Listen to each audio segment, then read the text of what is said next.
C'est par la foi que voyons l'invisible. Chers amis, bonjour et bienvenue à la communauté d'études quotidiennes de la Bible. Ils se sont levés à l'appel du Seigneur. C'est toujours un plaisir de vous saluer tout en partageant avec vous la lecture de la méditation quotidienne pour adultes, tirée du livre Dieu est ainsi, portrait de la grâce et de l'amour divin, écrit par Roberto Herrera. Je tiens tout d'abord à vous remercier car votre fidélité à l'écoute et au partage de nos différents contenus est quelque chose que nous serons passés sous silence et qui nous tient à cœur. Que le Seigneur vous bénisse. La méditation du jour est intitulée « Ces voies sont impénétrables ». Quelle profondeur ont la richesse, la sagesse et la connaissance de Dieu, que ses jugements sont insondables et ses voies impénétrables. Romains 11, verset 33. Ce thème à la sagesse divine que le Saint-Esprit a inspiré à l'apôtre Paul présente Dieu comme un être dont les jugements sont insondables, impossible à l'être humain de comprendre ou de connaître en profondeur, et dont les voies sont impénétrables, comprises par nous de façon limitée, même si nous les examinons.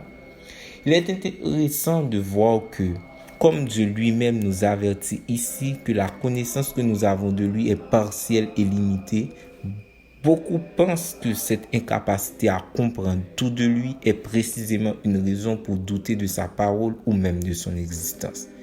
Mais comment prétendre qu'un être éternel, omniscient et tout-puissant puisse être totalement compris et expliqué par des mortels ignorants et faillibles?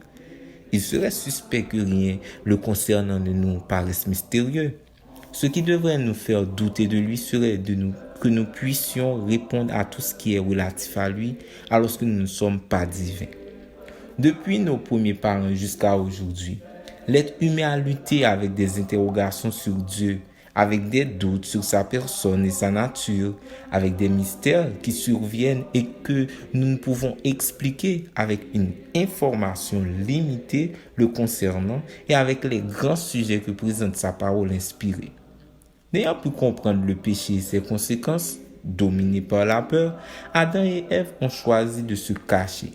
Et à partir de là, nous voyons l'homme essayant d'expliquer sa réalité par l'étude de certains sujets théologiques comme l'origine de la souffrance, l'existence de Dieu, la création du monde, ce qui se passe après la mort, la possibilité de ressusciter d'entre les morts ou la seconde venue du Christ sur cette terre. Tous ces sujets ont un lien avec la richesse et la profondeur de la richesse de Dieu. Il y a dans tous ces sujets des aspects qui, pour nous, sont impénétrables et des questions qu'il nous sera impossible de connaître en profondeur.